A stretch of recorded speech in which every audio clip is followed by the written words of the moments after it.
Hola, ¿qué tal? Muy buenos días. Bienvenidas, bienvenidos, bienvenides a este módulo de este diplomado, este primer módulo sobre justicia inclusiva. Sean bienvenidas, bienvenidos. Es un placer enorme para mí estar con ustedes esta mañana para hablar de un tema que es fundamental en toda democracia. Mi nombre es Alejandra Tello y soy profesora e investigadora de la Escuela Judicial Electoral y voy a estar con ustedes en estas dos sesiones. Eh, Permítanme empezar a compartir mi presentación, la pantalla. Denme un momento para que empecemos.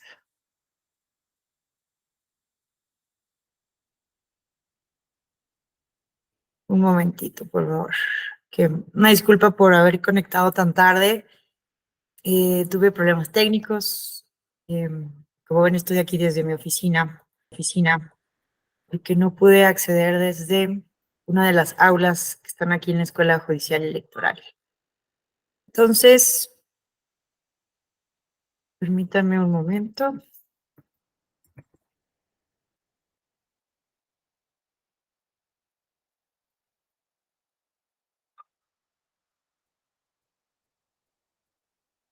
Listo. Entonces, vamos a empezar. Ahora sí, presentación. Aquí está.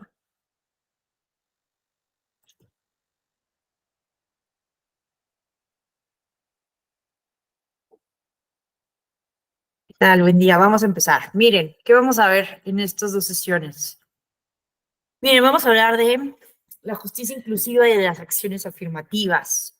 La idea es que podamos comprender las razones de por qué estamos hoy enfatizando, ¿no?, la importancia de la justicia inclusiva, qué es la justicia inclusiva eh, y cómo esto se materializa, por ejemplo, en la materia electoral, entre otras cuestiones, a partir de acciones afirmativas.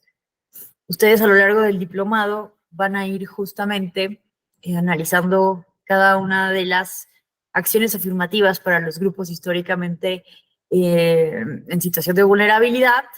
Hoy como que la clase es un poco más genérica, pero al final de este módulo, la idea es que podamos justamente, ¿no?, Eh, comprender por qué y para qué las acciones afirmativas. Bueno, la idea es que aquí podamos hacer una exposición, pero, y bueno, que al final voy a abrir los micrófonos para sesión de preguntas y respuestas, pero en caso de que tengan algún comentario a lo largo de la exposición, duda, con toda confianza podemos comentarlo, levantar la mano. Bueno, pues vamos a empezar.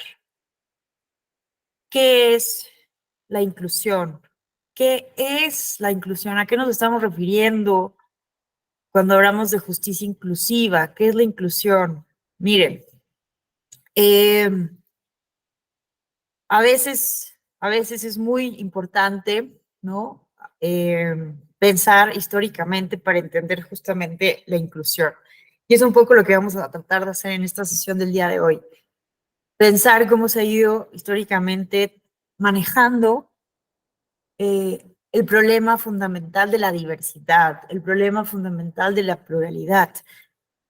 Miren, esta imagen a mí me parece muy ilustrativa de lo que es y de lo que no es la inclusión, ¿no? Y históricamente hemos sido una sociedad que ha tendido, como en esta primera imagen, a excluir a las personas diferentes, ya sea por alguna cuestión eh, que desde el capacitismo, que es el capacitismo, es una ideología que sostiene, ¿no?, que ciertas condiciones físicas y mentales nos capacitan para vivir en sociedad y que si uno no cumple con esas condiciones físicas, mentales, no es apto, ¿no?, para, desde un punto de vista también capitalista, ser productivo en una sociedad, ya sean por cuestiones de capacidad física, capacidad intelectual, por una cuestión de edad, por una cuestión de sexo, género. Históricamente hemos tendido a excluir a quienes no se adaptan a ciertas ideologías y estándares hegemónicos, ¿no? Hemos pasado diferentes etapas donde esta exclusión, bueno, generalmente ese es el modelo, ¿no? El modelo principal, la exclusión, excluimos a los diferentes. Pero hemos también intentado, de alguna manera, corregir esta exclusión a partir de diferentes políticas, como la de la segregación, que implica, ¿no?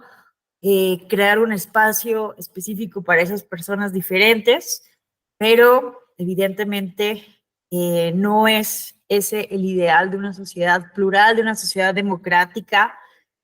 Pensemos, por ejemplo, no sé, ¿cuántas de ustedes fueron a la primaria, a la secundaria y tomaron clases con algún compañero o compañera con alguna discapacidad física, con alguna discapacidad intelectual, con síndrome de Down, con autismo?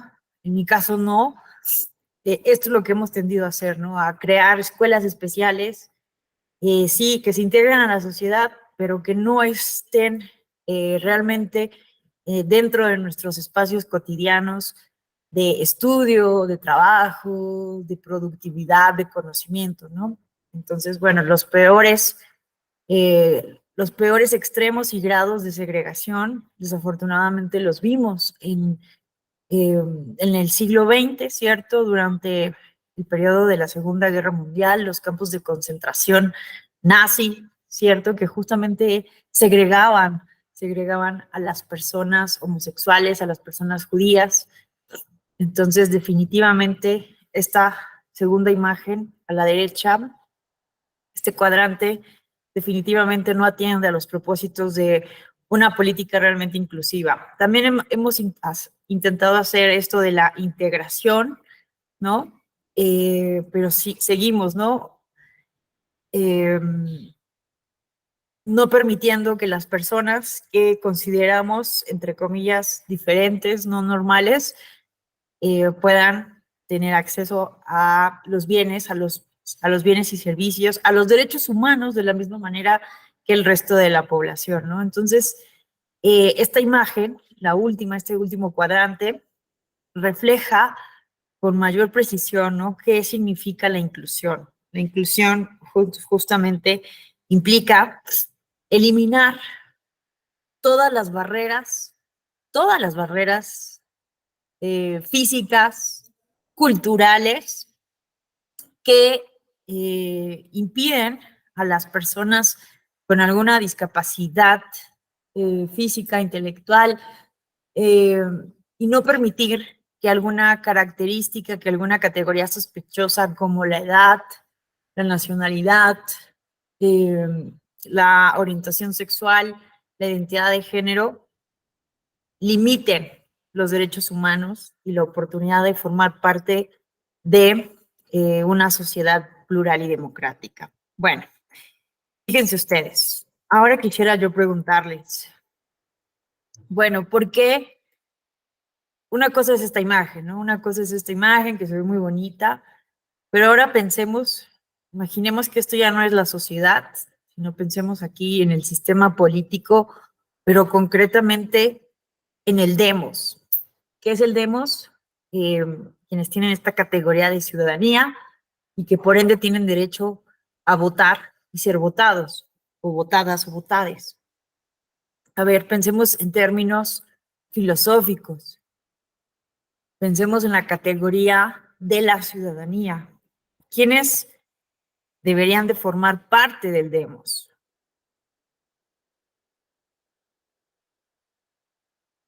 Si yo les pregunto a ustedes, ¿quiénes tendrían que tomar las decisiones de un país, de un estado? ¿Quiénes deberían de tener derecho a votar y ser votados? ¿Quiénes deberían de tener derecho a ser diputadas, diputados, senadores, senadoras, a participar en las decisiones políticas, a formar parte del demos? ¿Ustedes qué me dirían?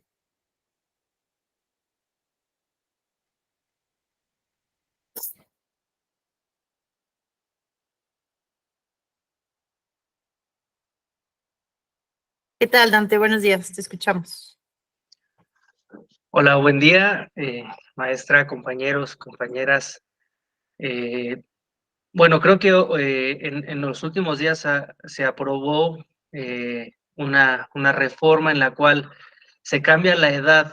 Digo, sé que es una partecita de todo lo que es la inclusión, o lo que no, o lo que no, ¿no? Pero bueno, esta ley que disminuye la edad de 21 años a 18 para ser diputado y senador, y de 30 a 25 para ser secretario de Estado, se celebra ampliamente en ciertos sectores como un gran logro de la inclusión de la juventud en la vida política del país. Por otro lado, hay otro grupo que señala que esto es un error y señalando la falta de experiencia, ¿no? Entonces, aquí la pregunta sería ¿realmente con esta medida se está haciendo una inclusión de la juventud en la vida política? Y yo vería dos vertientes, si se debería realizar esta reforma pensando en los efectos que va a tener en la vida política, porque si el efecto que tiene en la vida política llega a ser nocivo y como algunos lo mencionan, va a dar pie a más nepotismo, a que los hijos y familiares de los políticos actuales incluyan a sus familiares, hijos, en la vida política, pues entonces no se está logrando la medida, sino solamente se está modificando la ley para generar más privilegio y más exclusión, porque entonces no se está abriendo la vida política a la población, sino a la familia del mismo grupo político, ¿sí? Entonces, por otra parte, si las juventudes, digamos, de una forma abierta y no solamente este grupo reducido presumiblemente, ¿no? Hipotéticamente, de familiares de políticos, y sí se integraría la juventud, ¿no? Esto sin mencionar las capacidades y experiencia para gobernar, ¿no? Entonces, creo que en un ejemplo tan pequeño se podría analizar profundamente si verdaderamente hay una inclusión o no la hay. Creo que al final del día la historia confirmará alguna u otra de estas opiniones, ¿no?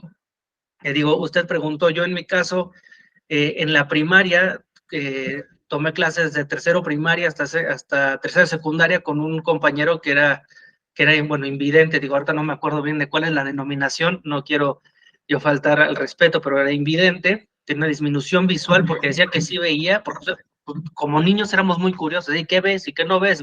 Entonces, si no, ya veo borroso, veo poquito, con este ojo veo más, con este, pero dentro de y ahorita reflexionaba, dentro de mi vida, aprendimos a incluirlo, ¿no? Y jugaba fútbol con nosotros, hacía deportes con nosotros, nos íbamos a los días de campo pues, con la escuela, ¿no? Excursiones, nos metíamos al río con él, o sea, cualquier cantidad de actividades, y obviamente sí le ayudábamos, porque sabemos que necesitaba ayuda, pero también se buscaba que él pudiera desarrollar, pues, el nivel de actividades que en su capacidad pudiera realizar, porque en ese entonces, pues si está hablando hace mucho tiempo, sí me parecía algo innovador para ese momento. Las maestras decían dejen que él haga sus actividades, ¿no? Recuerdo también que en la infancia, pues, tenía una vecina que tenía un grado de retraso mental, no muy severo, pero pues sí era llegó a ser ya una adulta y se comportaba como una niña, ¿no? Otro vecino lo mismo, y siempre pues se buscaba la inclusión, ¿no? O que jugáramos o que estuviéramos todos juntos. Entonces creo que para mí que la inclusión es el que una persona con cualquier limitación, limitante o disfunción orgánica que tenga, pueda desarrollar su vida como él lo desee y no como los demás le digan o le permitan hacerlo. Muchas gracias. Gracias, Dante, por compartirnos esto. De entrada, perdón, de entrada es muy interesante este debate, ¿no? Este debate que sobre la reforma que reduce justamente, ¿no?, la edad para ser diputado, diputada y senador, senadora, que ahorita le entramos a ese debate que está bueno, pero a ver, miren, vamos a pensar, ¿quiénes deben de formar? Ahorita aterrizamos esa idea, a ver qué opina, ¿no? Bueno, permítanme antes leer aquí la opinión de Ramiro Daniel. Desde una visión inclusiva de gobernabilidad, todos debemos de participar sin importar ningún rasgo o característica, siempre y cuando tengamos información completa sobre los asuntos políticos, ya que todos nos vemos afectados en cierta medida por los problemas políticos sociales. Muchas gracias, Ramiro. Me gusta mucho esta parte que pones al final, ya que todos nos vemos afectados en cierta medida por los problemas políticos sociales. Fíjense que justamente este es el argumento detrás de Robert Dahl cuando hace esta pregunta en un texto que vale muchísimo la pena revisar, que se llama ¿Qué es la democracia? Y que justamente pregunta, ¿no? ¿Quiénes tendrían? Esto es un problema. Esto que estamos ahorita aquí analizando ha sido uno de los principales problemas de la teoría democrática. ¿Quiénes tendrían que tomar las decisiones? ¿Quiénes tendrían que ser ciudadanos y ciudadanas? Porque estamos hablando justamente de algo muy importante, que es determinar el destino de una comunidad política, determinar el destino de una nación. ¿Y qué nos dice Robert Dahl? Que en teoría el principio categórico de la igualdad, así lo denomina, principio categórico de igualdad, tendría justamente que darnos la clave, ¿no? Y esto significa que quienes tienen derecho a formar parte del demos, pues a partir del principio categórico de igualdad, todas las personas que vean esto, que son sujetas de las leyes de un Estado, ¿no? Si yo, Alejandra Tello, soy sujeta de la ley del Estado mexicano, tendría que tener derecho a opinar, a poder tomar parte de las decisiones, de opinar sobre las leyes que me sujetan, a las cuales yo me estoy adhiriendo. Porque, ¿qué nos dice Robert Dahl? Vean este argumento. Porque, ¿qué nos dice Robert Dahl? Muchas gracias, Lynn Reyes. ¿Qué nos dice Robert Dahl? Que en caso de que a mí no se me permitiera, en condiciones de igualdad, tomar parte de esas leyes de las cuales estoy siendo sujeta, no sería ciudadana, sino sería súbdita. Vean esta idea que a mí me parece muy poderosa. Cuando no tenemos derecho a opinar, cuando no tenemos derecho a participar, cuando no tenemos ninguna posibilidad de formar parte del demos y que las decisiones las toman un grupo cerrado de personas, en realidad no estamos cumpliendo con esa categoría de ciudadanía, sino que simplemente estamos obedeciendo. Y la obediencia no es una categoría de la democracia, sino una categoría de las dictaduras, de las tiranías, de las autocracias o de las monarquías. Entonces no estamos obedeciendo leyes que estamos decidiendo por nosotros mismos en conjunto con nuestros conciudadanos, sino que simplemente estamos obedeciendo. Entonces estamos siendo súbditos, súbditas y no ciudadanos y ciudadanas.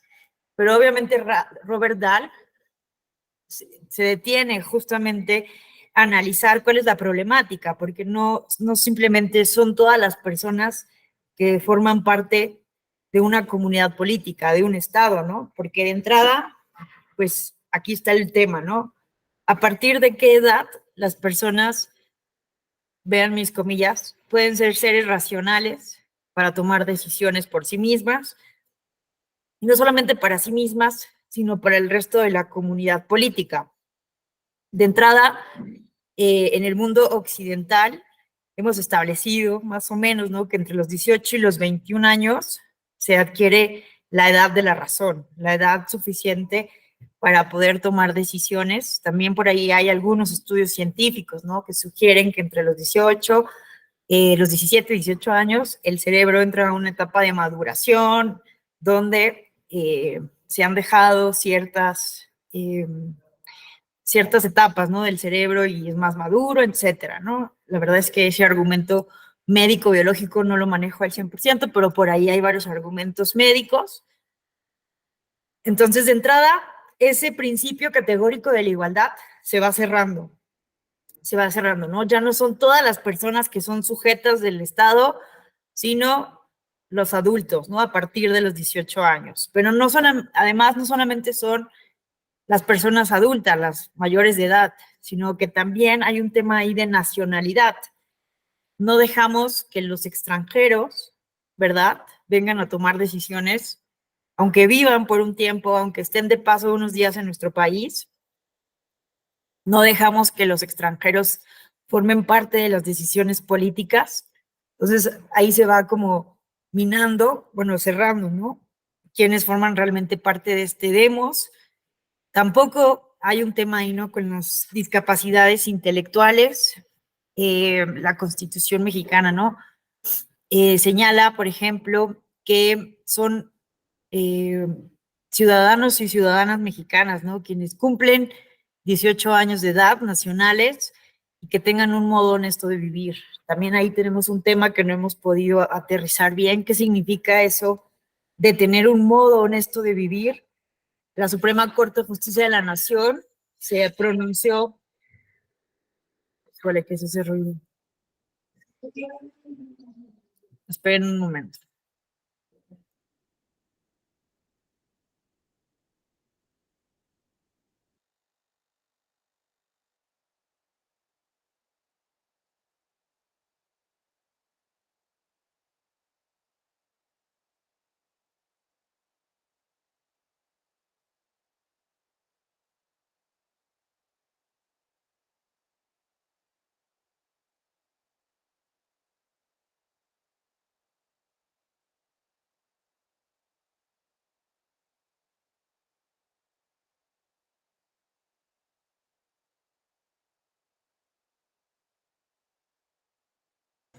Me doy una disculpa, no sé qué arreglos estén haciendo aquí.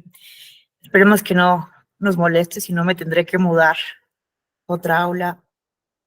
Bueno, entonces, eh, bueno, de entrada, no es que todas las personas, los niños, los extranjeros, las personas con una discapacidad intelectual, ahí hay un tema también, ¿no? Que desde la teoría de la inclusión, ustedes lo van a ver en el módulo con discapacidad, tenemos ciertos prejuicios, ¿no? De que las personas con ciertas discapacidades intelectuales no pueden tomar decisiones por sí mismas, pero hay que tener mucho cuidado también en ese tema porque la interdicción, pues es inconvencional, el estado de interdicción.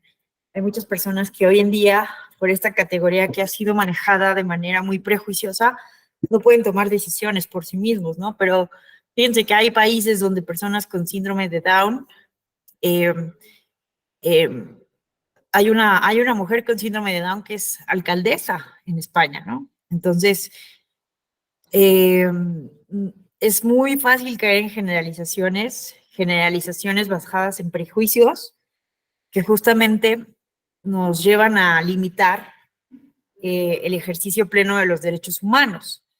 Entonces, es muy peligroso caer en generalizaciones, ¿no? Como las personas con una discapacidad intelectual, etcétera, no pueden hacer esto. Más bien, tendría que ser, ¿no?, un análisis mucho más serio, mucho más responsable. En el caso de lo que menciona Dante, a mí sí me parece, no comparto tanto la opinión de quienes están en contra de reducir la edad, porque se está partiendo de una generalización, ¿no? De que los jóvenes a los 18 años son personas inmaduros o inmaduras, sin experiencia, y bueno, y que van a ser manipulables, ¿no? A mí me parece que es un prejuicio muy grande en contra de la juventud. Creo que eso no describe definitivamente a todas las personas jóvenes del país. Creo que hay muchos ejemplos en la Cámara de Diputados hoy en día de personas que se dejan amedrentar por su grupo parlamentario.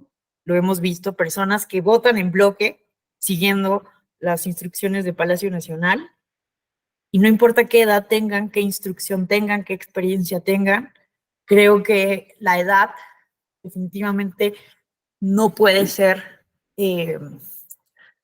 no podemos partir de un prejuicio para limitar los derechos, ¿no? Evidentemente, es un tema que no sea justamente, o sea, que no es un tema acabado, ¿no? Creo que tendríamos que analizar los pros y los contras, pero a mí me parece un prejuicio muy alto, ¿no? Como si históricamente hubiéramos tenido diputadas y diputados ejemplares, sumamente capacitados, con gran experiencia, y bueno, ahora vamos a votar por personas de 18 años, ay no, porque no tienen experiencia, son manipulables, ¿no? Como si un diputado de 50 años no pudiera caer en la misma manipulación, en las mismas amenazas, en la misma falta de inexperiencia, ¿no? Entonces, a mí me parece un prejuicio sumamente revisable, ¿no? Creo que hay personas jóvenes muy capaces, hay activistas desde los 16 años que son personas muy responsables con el ámbito público. Entonces, bueno, obviamente también hay un tema ahí, ¿no? Que tendríamos que justamente fomentar, hacer un voto mucho más informado, mucho más responsable. Con el tema, por ejemplo, de las mujeres, mucho se decía, fíjense esto, fíjense esto, hace poco estaba recordando algo que se me había ya olvidado, porque es algo que me molestó tanto que lo quise como nublar de mi mente. Fíjense ustedes, ¿en qué año se reconoce el voto de la mujer? En 1953, con Adolfo Ruiz Cortines. Las mujeres feministas fueron a presionar al presidente de la República para que por fin reconociera el derecho de las mujeres. Porque fíjense ustedes que durante el periodo de Lázaro Cárdenas, cuando Lázaro Cárdenas fue presidente, vean esto, ya se había aprobado por diputados, por senadurías, el reconocimiento al sufragio femenino.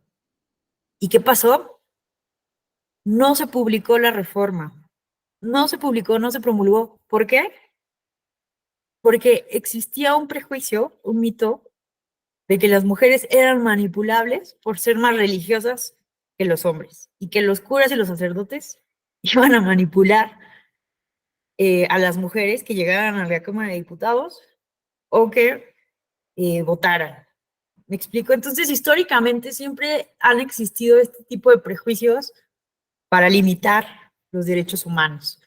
Pero espérenme, déjenme regresar a la presentación.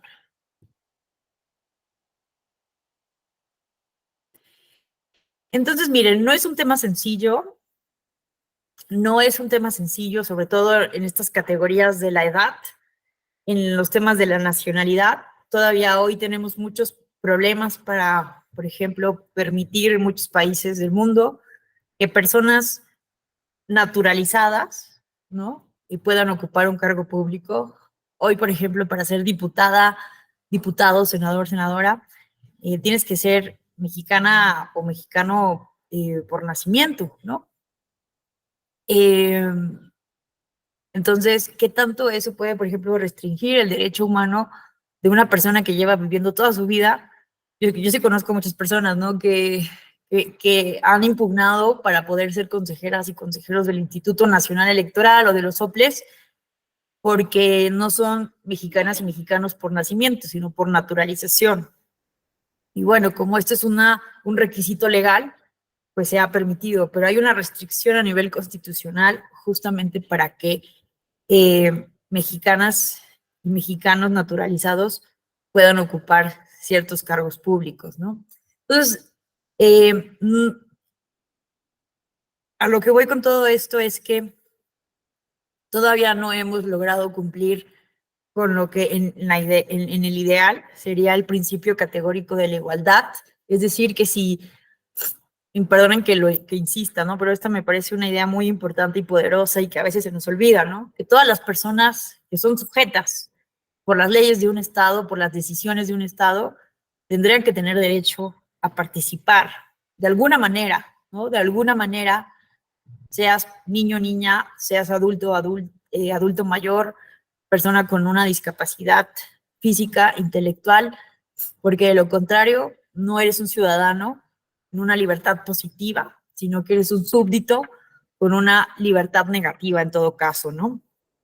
Entonces, esto simplemente es para que dimensionemos, ¿no? Todas las problemáticas que aquí se están justamente aterrizando. Y bueno, ahorita tenemos en la discusión el prejuicio en contra de los jóvenes, pero insisto, durante el periodo, el sexenio de Cárdenas, estaba el prejuicio en contra de las mujeres. No, ¿cómo es posible? Es que las mujeres son muy sensibles, son muy religiosas, van a seguir lo que les diga el cura, el sacerdote, ¿cómo es posible? ¿Ven? Son como prejuicios de la época.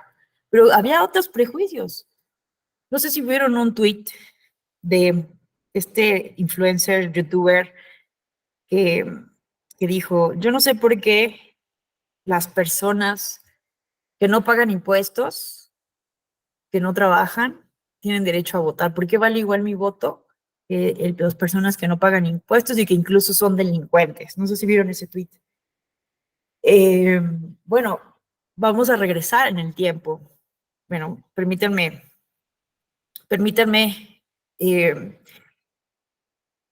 estamos haciendo como una transición, ¿no? De lo que es la teoría. ¿Quiénes deberían de formar parte del demos? En teoría, todos los que somos sujetos por las leyes del Estado. Pero ahora, ¿quiénes forman realmente, quiénes han formado parte del demos? Vamos a hablar de justamente la exclusión histórica, ¿no? Pensemos en la ciudadanía ateniense. Esa ciudadanía que forma parte del ideal occidental de la democracia directa, ¿no? Desde que somos niños en la primaria, ¿no? Nos dicen, no, la democracia y los griegos, y también, ¿no? Los estudiosos de ciencia política o del derecho electoral, generalmente, ¿no? Y los estudiosos de la democracia tenemos en nuestro ideal, ¿no? La democracia ateniense. Pero quienes formaban parte del demos de la ciudad-estado ateniense en el 510 antes de Cristo, pues solamente los hombres, hijos de atenienses. La cuestión de la ciudadanía era una cuestión hereditaria, una cuestión sanguínea. Entonces, es paradójico que Aristóteles, pensemos en Aristóteles, que fíjense qué decía Aristóteles. Aristóteles decía que el único lugar en que los seres humanos podían alcanzar su máximo potencial era en la ciudad. La ciudad, lo público, la polis, el ágora, era el único lugar donde los seres humanos podían hacer todas sus potencialidades, ¿no? Ser quienes eran. Imagínense lo que nos permite la ciudad hoy en día, ¿no? Hoy podemos ir al cine, podemos estudiar una licenciatura en la universidad, podemos desarrollar nuestras máximas capacidades. Y decía Aristóteles, quienes viven fuera de la polis, de la política, o son bestias o son dioses. ¿Y quiénes entonces eran las bestias? Pues los esclavos, las mujeres y los extranjeros. Entonces a mí me parece esto muy irónico porque justamente Aristóteles no era ateniense, él era un ciudadano de esta gira y pues nunca pudo tener, ¿no?, la ciudadanía ateniense. ¿Qué pasa posteriormente? Tenemos la ciudadanía romana en el 212 después de Cristo. Algo relevante de la ciudadanía ateniense, a pesar de que era muy limitada, insisto, ¿no? No podían participar en las asambleas ciudadanas, ni las mujeres, ni los esclavos, ni los extranjeros. Algo interesante es que Robert Dano nos dice, algunos historiadores académicos se han atrevido a hacer un cálculo, ¿no? De que en realidad que con esta limitación de la ciudadanía ateniense, ¿qué porcentaje de la población realmente tenía derecho a tomar decisiones en las asambleas que se hacían cada semana en Atenas? Entre el 10 y el 15% de la población. Entonces, realmente, cuando hablamos de democracia directa ateniense, pues vean que es una cuestión muy limitada. Y Robert Dahl utiliza también este argumento para cuestionar, por ejemplo, a Rousseau o al mismo Schumpeter, quienes, por ejemplo, enaltecen muchísimo, sobre todo Rousseau, ¿no? La democracia ateniense, pero también la democracia directa de Ginebra. Rousseau estaba muy en contra de la democracia representativa decía que era una enajenación, una perversión de la voluntad general. Si yo delegaba mis responsabilidades públicas a un diputado o a una diputada, estaba pervirtiendo mi derecho, mi obligación a tomar parte de los asuntos públicos. Se reía Rousseau de los ingleses de que llamaran democracia a ir a meter una papeleta en la urna cada determinado tiempo, porque eso no era democracia. Para Rousseau, la democracia implicaba justamente no ir, dialogar, discutir, para hacer la voluntad general. Pero lo mismo dice Robert Dahl, quienes formaban parte del Demos de Ginebra, ¿no? Que tanto enaltece Rousseau, de donde era Rousseau. También era una comunidad muy exclusiva, también de la República Veneciana, que es otro ejemplo histórico de supuestamente, ¿no?, democracia directa, donde todo el mundo participaba en las decisiones, pues es completamente falaz, porque era muy 5% de la población quienes tomaban las decisiones realmente importantes. El resto de las personas, esclavas, súbditas, ¿no?, obedeciendo lo que una élite muy reducida al final del día tomaba de decisión. Lo relevante de la ciudadanía ateniense es que, a pesar de que era una ciudadanía sanguínea, ¿no?, hereditaria, en el 510 se da una reforma muy importante por Clístenes para que no solamente los ricos pudieran ir a las asambleas a tomar las decisiones, sino todos los ciudadanos hijos de atenienses. Entonces, esto es como la parte más revolucionaria en cuanto a inclusión, porque obviamente se dieron cuenta imagínense esto, ¿no?, los atenienses, que aunque yo era pobre y el otro era rico, los dos arriesgábamos la vida cuando teníamos que ir a luchar en contra de los persas. Entonces, ¿por qué, si los dos tenemos el mismo riesgo de perder la vida en la guerra, por qué yo no tengo el mismo derecho a tomar parte de las decisiones? Entonces, bueno, esa es una de las muchas ideas, ¿no?, que hay detrás y que llevan justamente a esta reforma en el 510 antes de Cristo, para que también puedan opinar las personas pobres, un poco para que, ¿no?, este influencer, ¿no?, piense también en el tuit que les comentaba. Y en Roma, ¿qué pasa? En Roma, pues, era un poco más inclusiva la ciudadanía, por decirlo de alguna manera, porque en el 212 después de Cristo, un emperador, Carcala, determina que van a tener la categoría de ciudadanos todos los que formen parte del Imperio Romano, ¿no? Los hombres libres del Imperio Romano. Entonces, imagínense la magnitud, la extensión del Imperio Romano. Pensemos en Pablo de Tarso, este personaje hebreo, bíblico, histórico, pues tenía la categoría de ciudadano, ¿no? Entonces, esto, por ejemplo, permitió que Pablo pudiera viajar por muchas partes del Imperio Romano, diciendo yo soy ciudadano, y se salvó cuando estaba a punto de ser asesinado por meterse al templo en Jerusalén y tratar de imponer el cristianismo a los judíos, ¿no? En fin, pero la ciudadanía romana, si bien tuvo esta cuestión también revolucionaria, ¿no?, de que aunque eras extranjero, si ya formabas parte del imperio, sí podías ser ciudadano, cuestión que en Atenas era inconcebible, ¿no?, que alguien extranjero pudiera formar parte de las decisiones.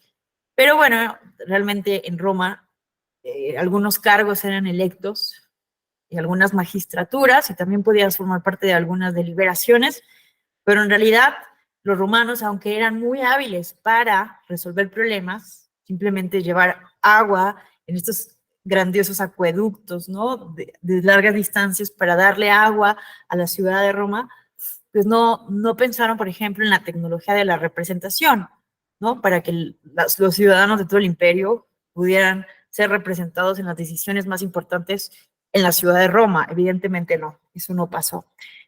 Pero al final del día también era muy exclusiva la ciudadanía romana. Ni las mujeres ni los esclavos, ¿verdad?, podían formar parte de esta ciudadanía. Entonces, miren esto, dimensionemos cuántos años, siglos pasan de estos antecedentes históricos, 510 antes de Cristo, 212 después de Cristo, hasta que, por ejemplo, se reconoce el sufragio universal en Nueva Zelanda en 1893.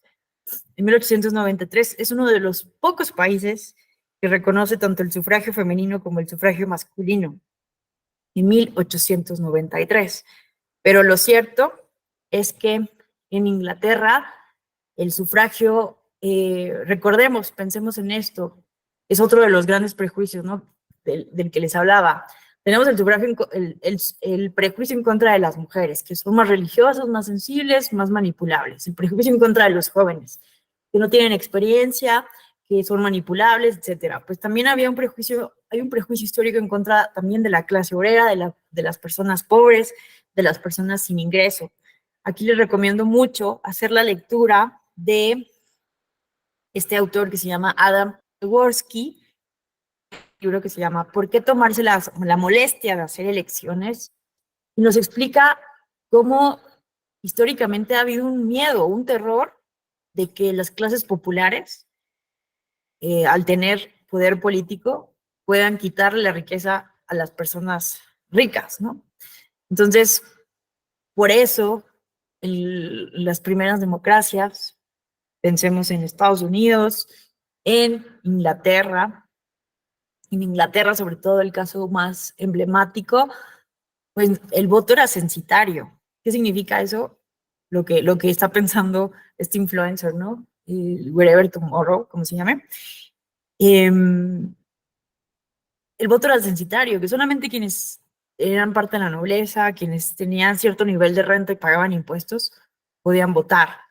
Y realmente costó muchísima sangre, muchísima activismo social que se reconociera el derecho de, de la clase obrera, de la clase trabajadora, a votar. Y aquí es una cuestión histórica fundamental, el reconocimiento del sufragio universal masculino. Pero eso pasó en Inglaterra en 1918. Y no es hasta una década más tarde, en 1928, en que se reconoce también a las mujeres en el contexto de la Segunda Guerra Mundial, de la Primera Guerra Mundial, disculpen. ¿Qué pasó? Pues se necesitaban mujeres y muchas de ellas estaban justamente en el contexto del movimiento sufragista, pues encerradas, porque no les querían reconocer el derecho al sufragio femenino y la protesta se radicalizó. Hoy nos espantamos de que las feministas vayan y pinten monumentos porque no hay justicia y hay impunidad en los casos de feminicidios, pero justamente en Inglaterra el movimiento sufragista incurrió en este tipo de prácticas y otras mucho más radicales, justamente porque no reconocía el Parlamento inglés el derecho de las mujeres a votar y ser votadas, ¿no? Y bueno, este caso del sufragio universal de Nueva Zelanda de 1893, lo cierto es que solo podían votar las mujeres blancas, ¿no? Los hombres blancos. Entonces también es otro tema ahí. ¿Cuánto tiempo tardó en Estados Unidos reconocerse los derechos de los hombres afrodescendientes? Y bueno, primero se permitió eso y hasta años después los derechos de las mujeres. Entonces, vean que ha sido una cuestión muy lenta, o sea, vean todos estos años, vean todos estos siglos. Simplemente aquí pongo algunos ejemplos para la reflexión, pero podríamos citar muchos más de cuánto ha costado realmente quitar todos estos prejuicios, estas barreras, que muchas veces justifican de manera discursiva para que los grupos que están en el poder no pierdan ese poder, ¿no? Básicamente es eso. Entonces, en México fue hasta 1953 que se reconoce el sufragio femenino, insisto, después de que ya se había logrado, bueno, se logró en primer lugar a nivel municipal, primero en Yucatán, que después con el asesinato de Felipe Carrillo Puerto se echó para atrás esto, pero Yucatán fue la primera entidad en reconocer el sufragio a nivel municipal. Y bueno, también tenemos otros casos de San Luis Potosí, que lograron, ¿no? Con otras entidades federativas el sufragio municipal a nivel local, a nivel estatal, pero es hasta el 53 que se reconoce el derecho de las mujeres a votar y ser votadas en México. Y bueno, también tenemos otro dato interesante, no es hasta 1971, vean ustedes, 1971, que Canadá se reconoce como el primer estado pluricultural del mundo, el primer estado multicultural del mundo. Hoy Justin Trudeau es el primer ministro de Canadá. Imagínense su padre en la década de, bueno, en 1971, ¿no? Su padre, Pierre Trudeau, fue justamente quien hizo esta modificación constitucional para justamente reconocer derechos intrínsecos de las minorías, de los pueblos originarios, de las personas nativas, native people en Canadá, ¿no? Y es muy interesante porque hice una pequeña investigación de este tema cuando estuve en una pequeña estancia en Toronto, investigando sobre las personas indígenas de Canadá. Y es muy curioso porque justamente las personas indígenas de Canadá se sienten segregadas, no se sienten incluidas, todas, ¿eh? Bueno, algunas. No quiero decir que todas las personas indígenas de Canadá, pero sienten segregadas porque justamente a pesar, vean esto que es muy paradigmático, muy paradójico, a pesar de que Canadá, pues es un estado realmente con un estado social, democrático, de derecho, ¿no? A diferencia de Estados Unidos, que Estados Unidos es muy liberal, es más igualitario Canadá porque garantiza a toda su población educación, salud, vivienda, pensiones, ¿no? Y además, a las personas indígenas reconoce ciertos derechos intrínsecos por ser indígenas y les garantizan derechos sociales adicionales, ¿no? Por esta exclusión histórica. Incluso el primer ministro promovió, ¿no? Que se disculpara la corona británica con las personas indígenas de Canadá por el exterminio, por todas las actos de atrocidad que hizo la corona inglesa cuando llegó a colonizar el territorio que hoy es Canadá. Y sí, se han hecho comisiones de la verdad, porque hay un caso muy terrible de desaparición como de 500 mujeres indígenas, que no se sabe hoy en día qué pasó con ellas. Como en la década de los 40 desaparecieron, están desaparecidas hoy en día, y se hizo una comisión de la verdad para buscarlas y saber qué pasó, por qué las asesinaron en un contexto de alta discriminación en Canadá. Pero lo que voy con esto es, a pesar de que Canadá reconoce estos derechos, y uno pudiera pensar, bueno, es que parece ser que es mejor, es mucho mejor en términos económicos, en términos de seguridad social, ser ciudadana indígena de Canadá, pues lo cierto es que muchas personas se sienten segregadas porque eh, hacen referencia, ¿no? A este número que te ponen aquí con un sello, con una marca, como si fueras una res, ¿no? O de los campos de concentración nazis, les dan una carnet específica, ¿no? De persona indígena. Entonces, pues muchos canadienses han sido como discriminatorios de esas personas porque están identificadas. Entonces, bueno, es un tema no resuelto y fíjense, ¿no? En uno de los primeros estados multiculturales del mundo, no es un problema resuelto, hay muchísimos agravios todavía sin resolver. Hoy en día se han encontrado muchas fosas de niñas, niños inuits, de niños nativos, bueno, de pueblos originarios de Canadá. Muy triste, la verdad, porque encuentran hasta sus chanclitas, su ropita en fosas, ¿no? Porque eran obligados a estar en escuelas de asimilación forzada, ¿no? En donde les prohibían contratos muy crueles hablar sus lenguas originarias y los que no sobrevivían, pues los enterraban. Una cosa terrible, terrible de verdad. Entonces, bueno, para que veamos, ¿no? Esto es un ejemplo, ¿no? De los problemas, justamente porque también hemos creído, nos ha costado mucho trabajo asimilar qué es la pluralidad y pensábamos, ¿no? Que desde el punto de vista occidentalizado, teníamos el enfoque de la asimilación forzada. Pensábamos que las personas indígenas tenían que con el tiempo asimilar la cultura occidental, la cultura de los colonizadores, sin escuchar realmente qué es lo que ellos querían, simplemente querían ser reconocidos en su autonomía y dejar ser los quiénes son.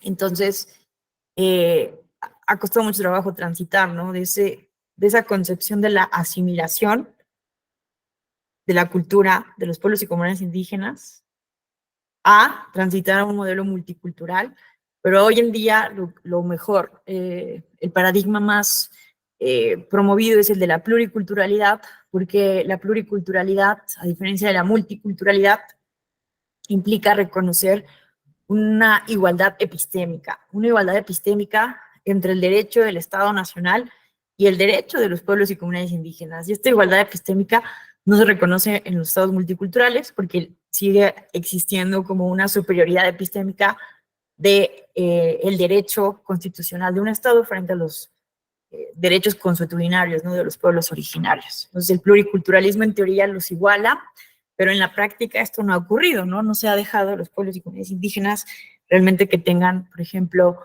el uso y disfrute completo de los recursos naturales, entre otras cuestiones. Entonces hay una lucha ahí todavía importante. Y bueno, ya lo verán en el módulo específico sobre derechos indígenas. Pero es, vamos bien. Bueno, hasta aquí alguien quisiera hacer algún comentario. ¿Continuamos? Bueno, entonces, bueno, es un poco a lo que hice referencia, pues estamos concentrándonos en el sufragio activo, pero ¿qué ha pasado con el sufragio pasivo? Este derecho a ser votadas, votados, votades. Vamos a ver el caso mexicano. Miren, de 1955 a 1965, de acuerdo con datos de Pablo González Casanova, que tiene un libro muy bueno que se llama Partidos Políticos en México. Fíjense cómo nada más tuvimos 32 curules de oposición, el 6.2%. Esto, recordando la pregunta que les hice al inicio de esta clase, ¿quiénes deben de formar parte del demos? ¿Quiénes deben de tomar parte de las decisiones? En teoría todos. Pero analicemos ahora, ¿quiénes han tomado las decisiones históricamente en México? ¿No?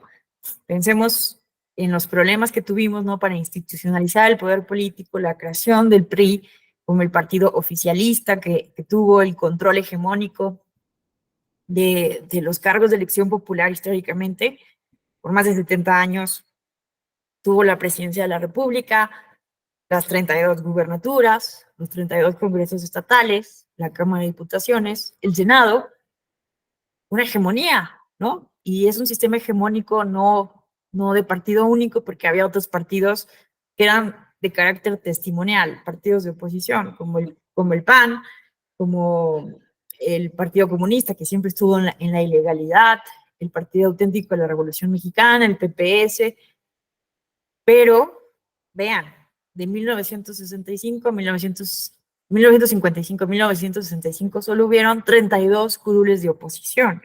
Era un solo partido, quienes formaban parte de él en un sistema corporativista, clientelar, quienes tomaban las decisiones, ¿no?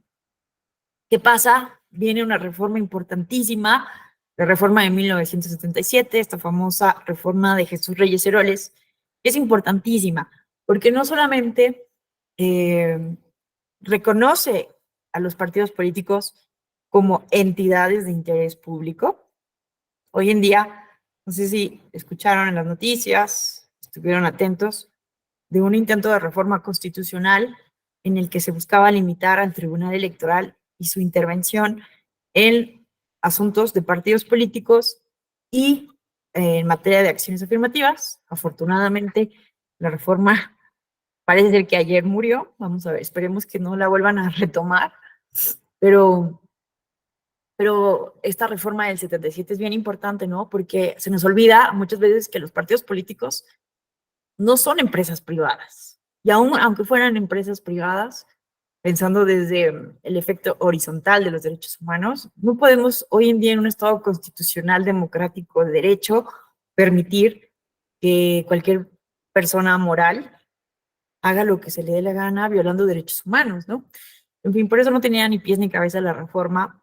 Estaban tratando de cocinar los líderes parlamentarios y los presidentes de los partidos políticos una cuestión terrible, pero bueno, en mi opinión.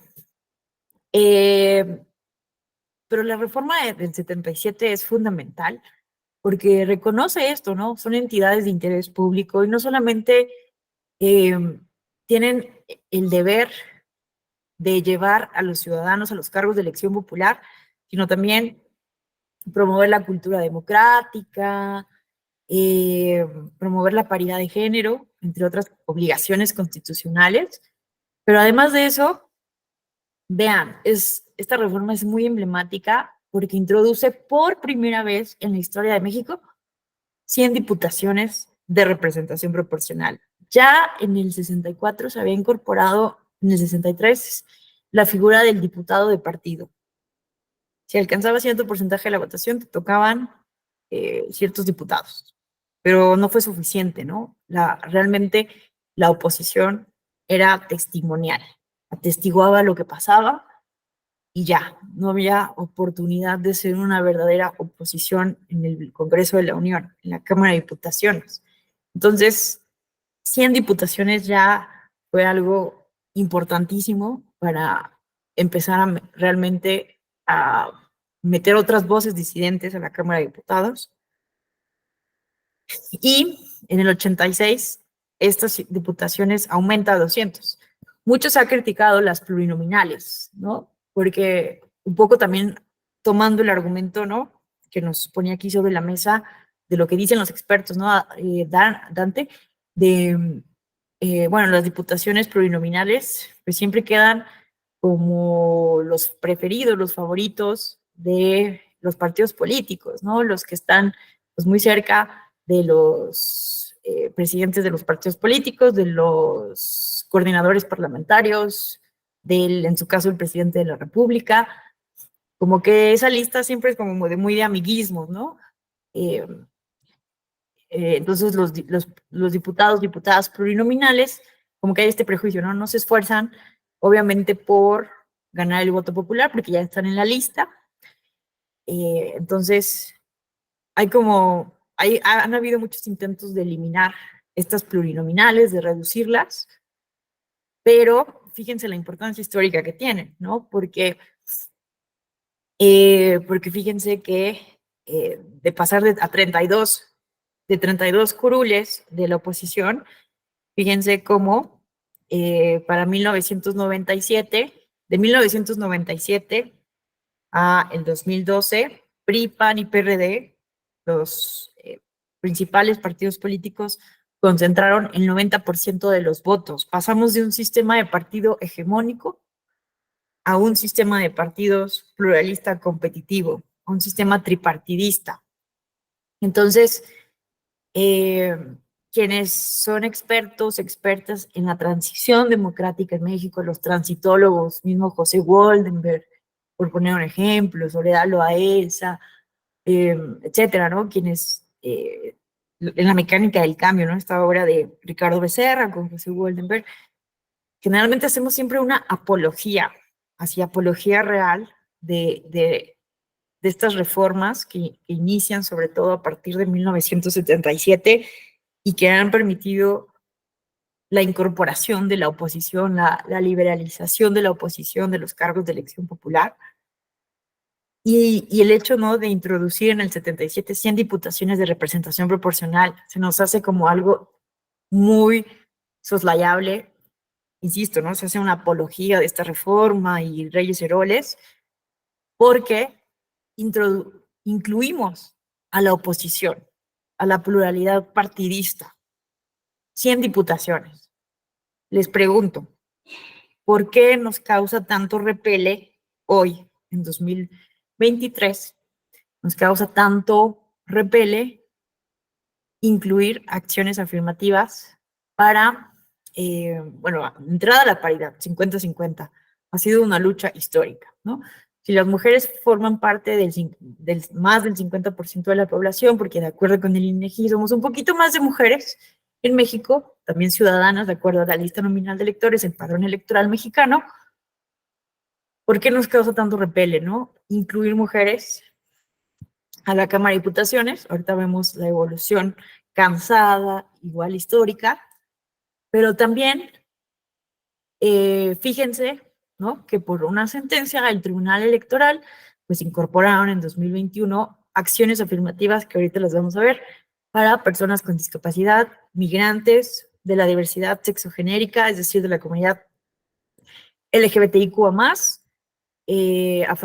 personas afromexicanas, indígenas.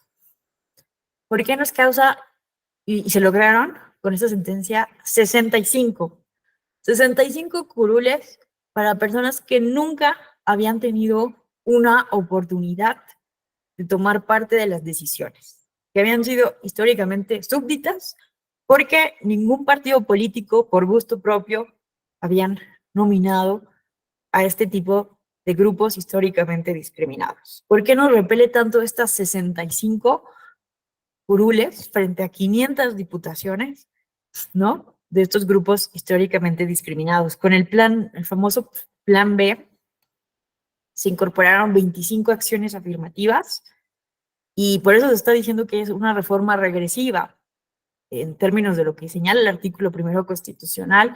El artículo primero constitucional señala que los principios para interpretar los derechos humanos son los de universalidad, interdependencia, progresividad, ¿no?, entre otros. Entonces, se considera que es regresivo en contra del principio de progresividad estas 25 acciones afirmativas, dado que hoy la Cámara de Diputados se autodefine a sí misma como la legislatura de la inclusión, porque la legislatura pasada fue la legislatura de la paridad. Por primera vez hubo un escenario más paritario entre hombres y mujeres. Hoy se dicen a sí mismos que son la legislatura de la inclusión, pero intentaron, ¿no?, limitar las atribuciones del Tribunal Electoral para incluir acciones afirmativas, para intervenir, ¿no?, cuando los partidos políticos o el Congreso no legisle, o los congresos estatales. Pero vean, hay una resistencia, ¿no? Entonces yo simplemente pregunto, ¿no?, ¿por qué para muchos intelectuales políticos esta reforma es así como, wow, la apología, lo máximo? 200 diputados de representación proporcional para incluir la diversidad de los partidos políticos. ¿Y por qué nos cuesta tanto trabajo incluir también la diversidad de la población? ¿No? Es una pregunta que lo dejo abierta. Y bueno, ahora vayámonos al tema de los partidos políticos. Bueno, antes, espérenme.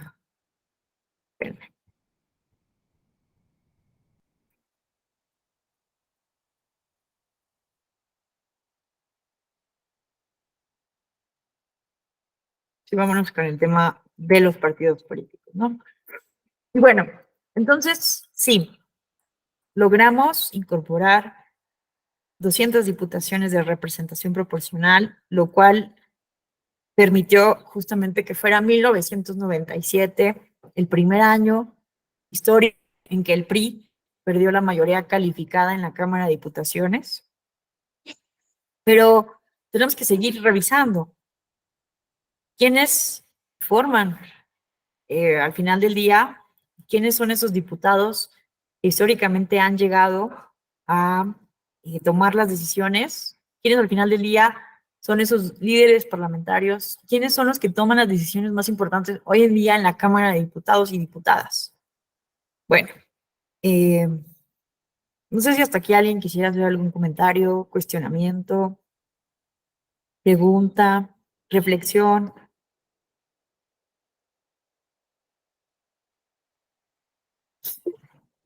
¿Qué tal, Claudia? Te escuchamos. Hola, ¿qué tal? Buenas tardes, maestra. Sí, la he escuchado atentamente. Coincido con varias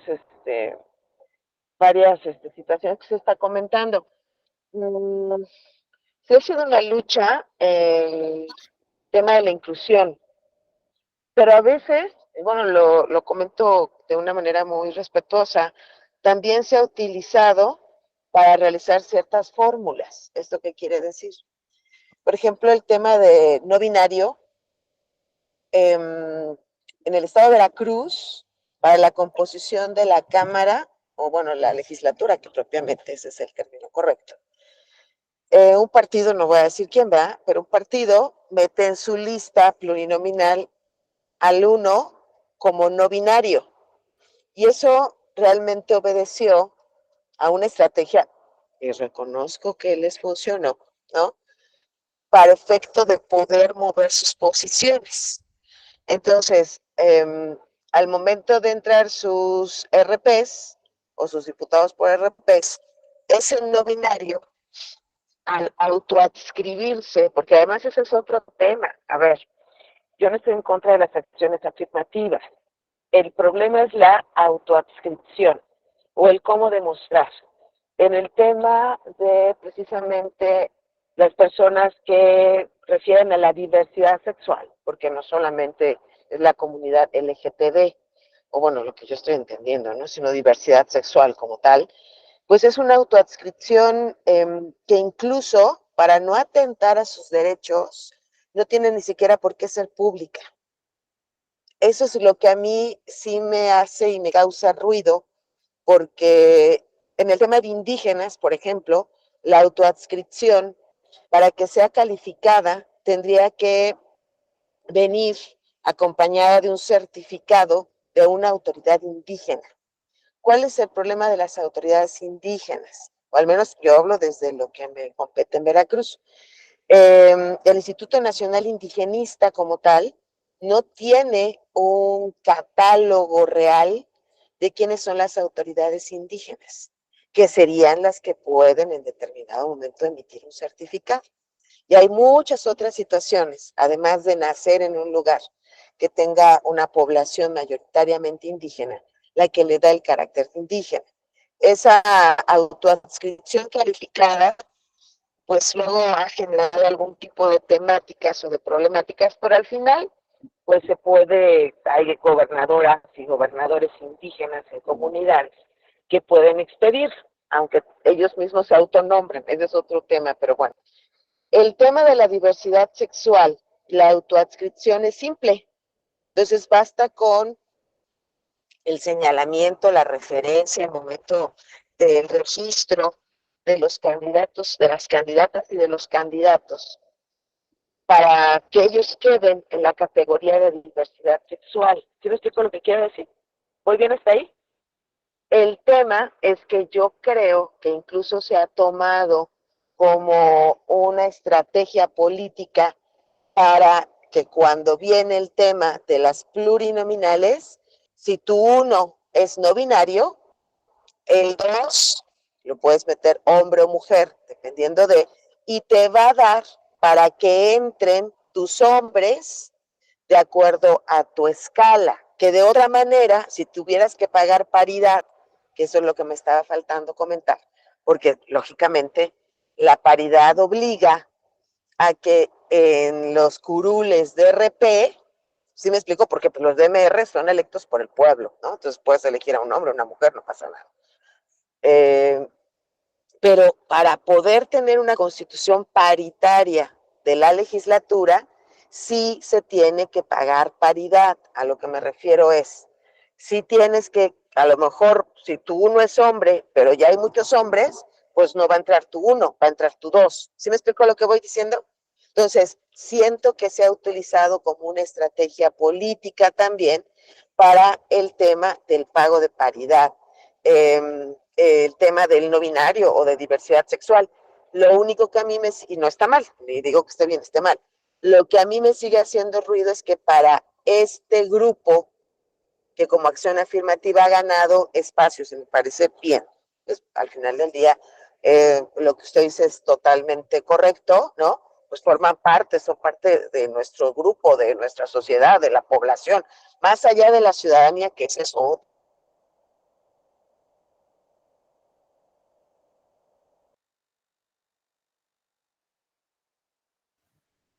¿Perdimos a Claudia o solo soy yo? Otro tema, la Sí, ¿verdad? Sí, creo que sí. población extranjera. Perdón, Claudia, es que ya no te estamos escuchando bien. Hemos perdido conexión contigo como desde hace 30 segundos. Bueno, Perdón, Claudia, vamos a tratar de... No tengan derecho a votar constitucionalmente es otro tema, ¿no? Pero bueno, Es que te escuchamos muy... nada más mi punto de no te escuchamos muy bien ya, Claudia, pero creo que transmitiste muy bien la idea. vista. Muchísimas gracias, Transmitiste muy maestra. bien la idea, entendimos tu punto. Gracias a ti, Claudia. Muchas gracias por traer esto a la mesa. Me parece es importante. Lo van a ustedes a discutir con diferentes colegas de esta Escuela Judicial Electoral, porque sí es un problema, ¿no? Es el problema de la simulación en las acciones afirmativas, eh, que lo hemos visto históricamente, ¿no? Incluso desde que se incorporaron las primeras cuotas, ahorita lo vamos a ver en un esquema, parece que es el afán, es que es un cálculo estratégico, ¿no? De los partidos políticos para ser competitivos, pero en un afán de seguir poniendo hombres, ¿no? Más que cualquier otro tipo de la población, como lo dice Claudia muy bien, ¿no? Para evitar poner mujeres. Y ese es un problema. ¿Qué hacemos ante esta simulación? ¿Qué hacemos ante esta simulación? Eh, es un debate no terminado, déjenme decirles, ¿no? Incluso con las acciones afirmativas indígenas, ha sido un tema muy grave, ¿no? La simulación, con lo que nos decía Claudia, de que no hay como tal siempre certeza, ¿no? De que los líderes o las instituciones que expiden los certificados, que te acreditan como una persona integrante de una comunidad indígena, sea realmente veraz. Entonces sí hay un tema ahí, pero yo lo que sí pediría a la reflexión, ¿no? Y que esto es un comentario que también se me hacen muy seguido con el tema de la violencia política contra las mujeres en razón de género. Me dicen algunas personas, muy respetuosamente siempre, que desafortunadamente también, no solamente con acciones afirmativas, sino también con violencia política de género, se ha utilizado de manera para simular o para, pues, arruinar políticamente, por ejemplo, a un hombre, etcétera, ¿no? Es decir, que no han cumplido, no al 100% un fin benéfico, este tipo de medidas, y que se utiliza de manera negativa, ¿no? Pero sí, evidentemente en eso tenemos que trabajar, pero que esto evidentemente no sirva para deslegitimar, ¿no? Esto hay que ser muy responsables y muy cuidadosos, debemos de cuidar de que justamente este tipo de malas prácticas que son cometidas por personas sin, sin ¿cómo se llama? Sin escrúpulos, sin ética, no dejemos que ese tipo de malas prácticas pues deslegitimen este tipo de medidas que buscan justamente remediar la histórica discriminación, la histórica violencia, la histórica exclusión. Yo les ponía un ejemplo hace poco en la UP, que me decían esto, ¿no? Eh, ¿Cómo hacemos? ¿Cómo le hacemos? Me ponían el caso de una chica de la UP, me contaba el caso de que ella tenía una hermana con una discapacidad intelectual, realmente no hablaba, no podía moverse por sí misma, pero no tenía una identificación oficial. Imagínense esto, no tenía identificación oficial, como muchas personas que están en estado de postración, eh, y necesitaba una identificación para poder viajar, para poder salir del país, pero sabemos que eso es un problema en México, ¿no? Que no tenemos una cédula de identidad y que la credencial del lector, la credencial para votar, justamente ha servido para, para estos fines, ¿no? Ha sido como, se ha utilizado la credencial del INE como un medio de identidad. Pero este estudiante de la UP justamente decía que es muy peligroso, que a ella le parecía muy peligroso porque a cualquier persona con discapacidad como su hermana, que ya no puede moverse, que no puede hablar, que realmente tiene un retraso mental importante, y se le da una credencial de lector, que esto era muy peligroso porque se puede usar para fines ilícitos, ¿no? Para compra del voto, para, no sé, decía ella, ¿no? Se le hacía muy peligroso porque la credencial para votar debe servir para votar. Y en su opinión, no se debía de dar credencial para votar a personas con discapacidad. Entonces, eh, yo aquí veo esto, ¿no? O sea, no deje, me parece un argumento peligroso el hecho de que ante los peligros o las malas prácticas, los fraudes, que sea un argumento suficientemente sólido para inhibir la tutela efectiva de los derechos humanos. No sé si a ustedes les pasó, yo con mis analogías de primaria, perdón, en mi secundaria, pero a mí sí me pasó muy seguido en la primaria, que si alguien se portaba mal, con que una persona se portaba mal, muchas veces nos dejaban sin recreo a todos. ¿No les llegó a pasar? O nos íbamos más tarde de la escuela. Entonces, esa lógica, aunque parece muy burda, la seguimos utilizando en la legislación, en las políticas gubernamentales. Por gente que actúa de mala fe, estamos restringiendo los derechos humanos, los derechos de participación de quienes tienen el derecho a tener una cédula de identidad. Entonces, ojo, ¿no? No dejemos que justamente este tipo de malas prácticas que sí existen, hay que reconocerlas, en materia de acciones afirmativas, en materia de paridad, en materia de lo que ustedes quieran, sirva de pretexto para decir, ah, bueno, como están estos problemas, mejor quitamos las acciones afirmativas, mejor quitamos la paridad, porque está generando muchos problemas. Estamos castigando a las personas que se están portando bien por aquellas que se están portando mal. Y a mí me parece que eso no puede ser un argumento justificador de la restricción de los derechos humanos, de los derechos políticos, ¿no? Entonces, vamos a hablar, ustedes van a hablar de esto mucho más a fondo en los diferentes módulos, sobre la autoadscripción calificada, la autoadscripción simple. Tal vez me toque con ustedes ver el tema de la población LGBTIQA+, generalmente doy ese módulo, pero si no es el caso, ustedes lo van a ver con otro profesor o conmigo ya más a detalle para que veamos la problemática que eso implica. Pero miren, quiero llegar a las acciones afirmativas. No, ¿dónde está? Aquí. Miren, esto es lo que les quiero enseñar, ¿no? Miren, históricamente, eh, también hay otra idea que aquí es importante manejar.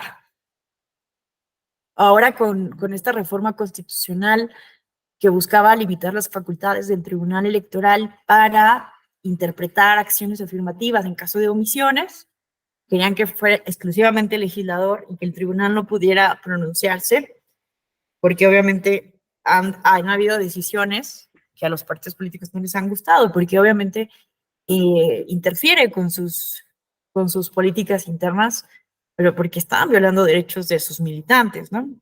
Pero, eh, pero vean, históricamente, ese es el argumento más importante que me parece que hay que considerar en este tipo de discusiones.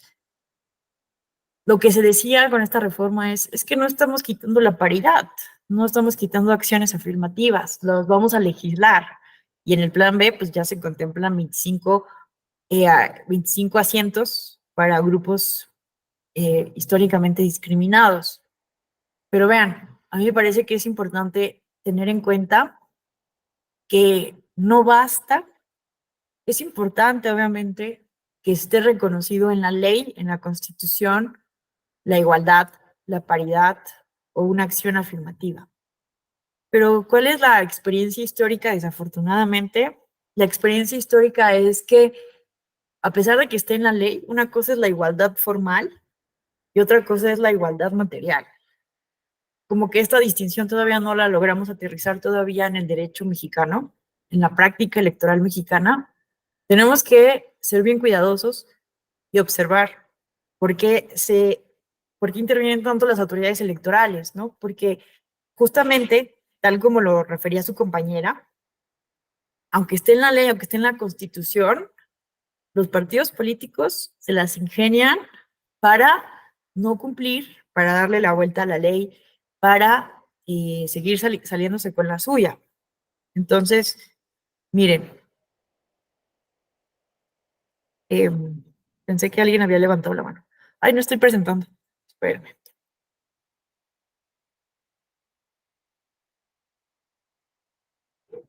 Esperen, antes Juan Manuel levantó la mano. Te escuchamos, Juan Manuel. Sí, hola, ¿qué tal? Buenos días. Buenos días. Justo estaba viendo esto de los temas de paridad y muchas veces, o sea, la reforma decía, ahora nosotros como Congreso de la Unión, o nosotros como Cámara de Diputados, vamos a empezar a trabajar en estos temas. Nosotros vamos a legislar. No tiene por qué el tribunal, este, inmiscuirse en estos temas eh, con todos los de las acciones afirmativas. Pero, o sea, no nos vamos tan lejos, tan solo en los temas de paridad. O sea, el que la misma Cámara de Diputados haya quedado integrado de forma paritaria fue gracias a las sentencias de los tribunales. Y porque pues, la reforma, no recuerdo si es la de 2014, en una de las sentencias de, del Tribunal de Sala Superior dijo, cada uno de los estados tiene que empezar a legislar en temas de paridad, y si vemos bien, la mayoría de los estados no lo hizo, y tuvo que entrar el INE para hacer acuerdos y así se quedaran integrados estos temas de paridad.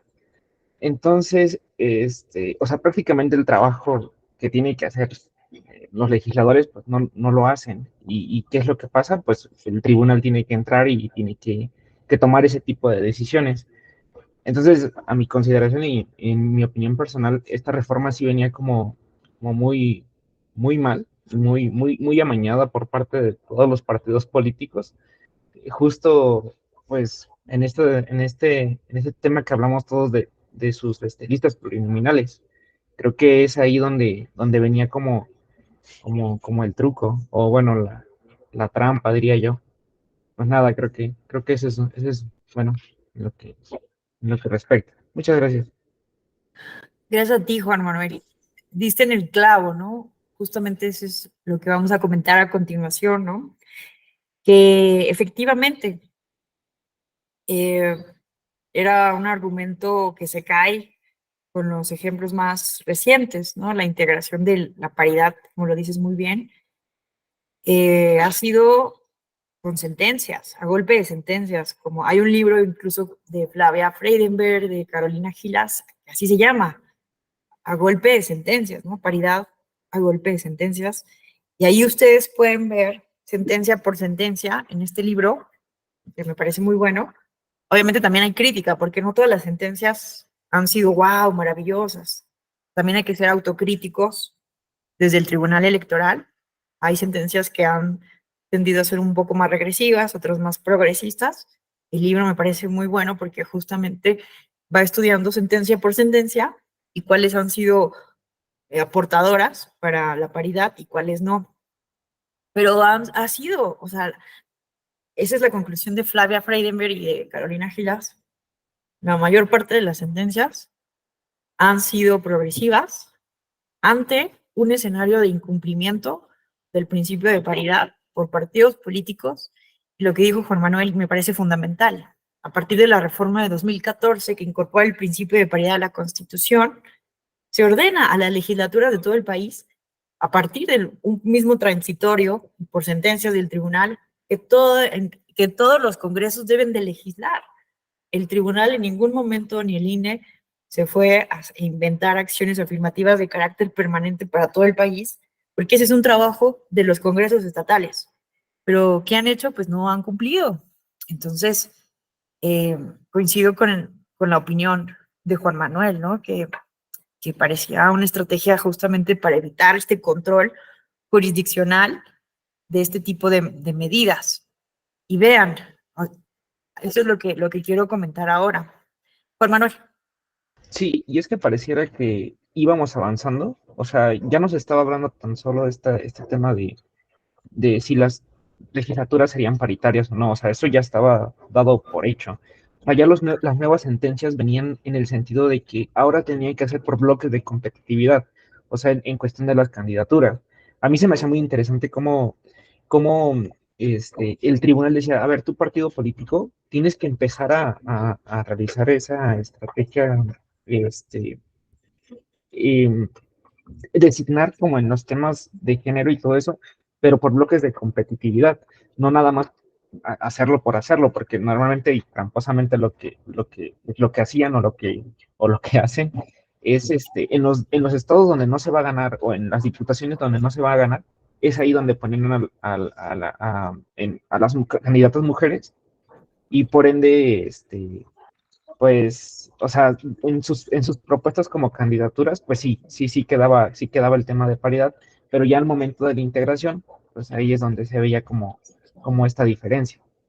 Y justo Claro. empezaba como a hacer este desarrollo, pero pues, o sea, con esta reforma que se estaba proponiendo, en lugar de avanzar, creo que estaba retrocediendo a- a- en muchos casos. Claro, sí, sí, sí. Qué bueno que mencionas esto, ¿no? Porque vean, se llaman válvulas de escape y las podemos aquí enumerar para que vean que hay mucha creatividad de los políticos mexicanos, de los partidos políticos, ¿no? Eh, ¿Qué pasó? Bueno, vamos a ver este esquema para que lo aterricemos. Vamos a ver cuántas válvulas de escape logramos aquí mencionar. Pero ya Juan Manuel nos habló de una, de mandar a las mujeres a los distritos perdedores, ¿no? Y a partir de ahí justamente se incorpora esto de los bloques de competitividad. Pero miren, veamos esto. La reflexión que aquí quiero que veamos es que no basta con hacer un cambio de ley, no basta que la paridad esté incluida a nivel constitucional, porque reconozcamos que tenemos un déficit de cultura de la legalidad. Hay un déficit, una brecha muy grande entre lo que dice la ley, lo que dice la Constitución y lo que pasa en la realidad. Justamente esa brecha es la que se busca disminuir con la intervención de las sentencias de las autoridades electorales y que tampoco es que sean los tribunales de oficio quienes estén ahí vigilando, ¿no? Si están cumpliendo o no, sino que son las mismas denuncias de mujeres, de grupos históricamente discriminados, de militantes de los partidos políticos, quienes están denunciando esta violación a los derechos y esta violación a la normativa electoral. Entonces, vean, desde 1953, ¿no? El 17 de octubre de 1953 se publicó en el Diario Oficial de la Federación el nuevo texto del artículo 34 constitucional que reconocía a las mujeres en México su derecho a votar y ser votadas. Díganme cuántas mujeres integraron Cámara de Diputados, senadores, gubernaturas, presidencia de la República. Las podemos contar básicamente con los dedos de las manos, tal vez con los de los pies y se acabó. No hay más mujeres. No basta una reforma constitucional. Entonces, vean ustedes, en 1993 es la primera vez que en el entonces COFIPE, que era el Código Federal de Instituciones y Procedimientos Electorales, se pone una recomendación para que los partidos impulsen la participación de las mujeres. Pero si esta recomendación no era vinculante, evidentemente llevó a que los partidos políticos ignoraran históricamente esta recomendación. ¿Qué pasa? En 1996 se incorpora, por así decirlo, la primera acción afirmativa. En el artículo 175 se establece que las candidaturas para diputaciones y senadurías no debían exceder el 70% para un mismo género, procurando llegar a la paridad. Y aquí está una de las primeras válvulas de escape. Como la ley no esclarecía si esta cuota debía ser para candidaturas propietarias o candidaturas suplentes, pues los partidos mandaban a las mujeres a ser suplentes, ¿no? Y las candidaturas propietarias eran para los hombres. Entonces, ante esto, en 2002 se hace otra reforma que modifica el artículo 175 para establecer la obligación de cumplir con el 70%, pero ya para candidaturas propietarias. Y vean, a pesar de esta acción afirmativa, los partidos políticos no las cumplían. ¿Qué hacían? Ponían a las, bueno, además de esto, se consideraba que solamente bueno, esperen, vamos a llegar a la otra acción afirmativa. En 2008, perdón, se hace otra reforma al artículo 219 que modificó la acción afirmativa para establecer la relación 60-40%. Pero se estableció que eran exentas de esta cuota 60-40 las candidaturas de mayoría relativa elegidas democráticamente por los partidos políticos, ¿no? Entonces aquí había otra válvula de escape. Mandamos solamente a acciones afirmativas a la representación proporcional y si además estas son elegidas de manera democráticamente por el partido, no hay que cumplir con la acción afirmativa. ¿Y qué pasó? ¿Qué pasó a partir de esta cuota 60-40? Pues en 2009 tuvimos el famoso caso Juanitas, que muchas mujeres, tras haber asumido el cargo como diputadas, un grupo de mujeres renunciaron para ceder su curul a suplentes hombres. Entonces, ¿qué pasa? Primero empezaron a mandar a las mujeres a las candidaturas suplentes. Luego mandaron a todos sus cargos eran electos democráticamente, ahora las mandamos solamente a los de representación proporcional. En representación proporcional ponemos a las mujeres en los primeros lugares de las listas, perdón, a los hombres, y a las mujeres hasta el final. Y entonces tú veías las listas de RP de los partidos, fórmulas de hombre, hombre, hombre, y hasta el final venían las de mujeres, porque sabían que obviamente no iban a llegar esas mujeres. Y bueno, por eso es tan importante esta sentencia del Tribunal Electoral de 2011, que es la sub JDC 12624 de 2011, es una sentencia histórica porque es la sentencia llamada Antijuanitas. Por primera vez en la historia se obliga a los partidos políticos a cumplir a cabalidad con la cuota de género 40-60. Esto no había ocurrido. Presentaron los partidos políticos sus candidaturas y estaban mal hechas. Por esta sentencia se les obliga a cumplir, se les obliga también a que si tú presentas una fórmula de mujeres, la suplente también sea mujer, y entre otras, esta sentencia y otras, también se obligó, ¿no?, a que en la lista de RP se aplicara la alternancia. Es decir, si pones en primer lugar una lista de hombres, luego debe venir una de mujeres, y así sucesivamente, el principio de la alternancia. Pero aquí no agotamos el tema, ¿no? Como lo mencionaba su compañero, bueno, ya, cumplimos con las acciones afirmativas, pero mandamos a las mujeres a los distritos menos competitivos, ¿no? Y es por eso que se incorpora esto de los bloques de competitividad. Entonces, vean cómo hay como un juego, un círculo vicioso del gato y el ratón, ¿no? Por cada reparación que hay de las malas prácticas, se vuelve a generar otra válvula de escape, otra manera para evitar cumplir con la inclusión. Y bueno, incluso veíamos esta reforma que buscaba evitar, ¿no?, y regresar todo este trabajo que se ha hecho por parte de litigio estratégico, de sentencias, de grupos de activistas, de autoridades electorales, para garantizar las acciones afirmativas en un primer lugar y ahora pues el principio de paridad. Y bueno, en 2012, y gracias a esta sentencia, fíjense, ¿no?, se logró que la Cámara de Diputaciones alcanzara un histórico de 37% de representación de las mujeres. No tengo aquí ahorita la fecha, pero con las acciones afirmativas desde 1996 hasta el 2008, no cambió de manera significativa el porcentaje de mujeres. Es a partir justamente de esta sentencia. Y bueno, justamente es a partir del marco del 60 aniversario del voto de las mujeres en México que el Ejecutivo Federal envió la iniciativa de paridad que se aprobó en 2014 y que se incorporó al artículo 41 constitucional. Y bueno, Como resultado del proceso electoral 2014-2015 se alcanzó el histórico 42.49% de representación histórica de mujeres en la Cámara de Diputaciones, y para 2018 se alcanzó el llamado Congreso de la Paridad, ¿no? La legislatura de la paridad, en donde se logró una cifra histórica del 49.2%. Pero insisto, ¿no? ¿Cuántas válvulas de escape las podemos enumerar, ¿no? Mujeres al final de las listas, mujeres en distritos perdedores, mujeres primero suplentes, luego el caso Juanitas, que renunciaban,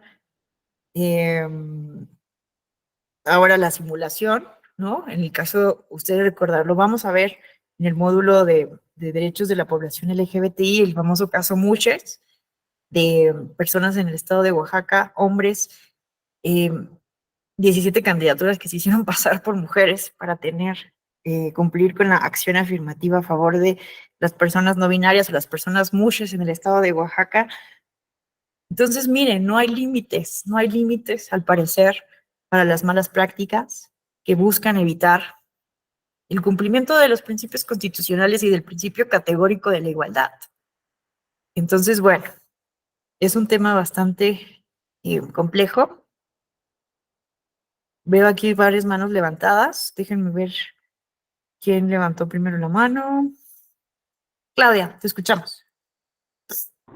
Con una disculpa, no voy a prender la cámara porque si no me voy a quedar a la mitad de mi participación. Ese es el tema. Yo creo que todo está perfecto. El tema de las acciones afirmativas es la autoadscripción. La calificación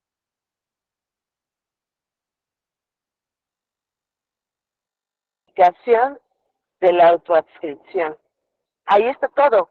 Pero para el problema de la autoadscripción calificada, en el caso de nuestros compañeros que les dan el carácter de indígenas o incluso de afrodescendientes o afromexicanos, como le refieren, está realmente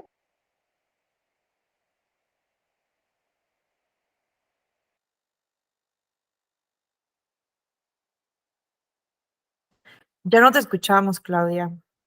¿Qué será? ¿Tienes mala señal? No sé si quisieras escribirlo en el chat y yo le doy lectura para que se pueda entender tu comentario. Vamos a escuchar en lo que resolvemos esto a Dante. Gracias. Como coincido y como bien lo menciona, doctora, es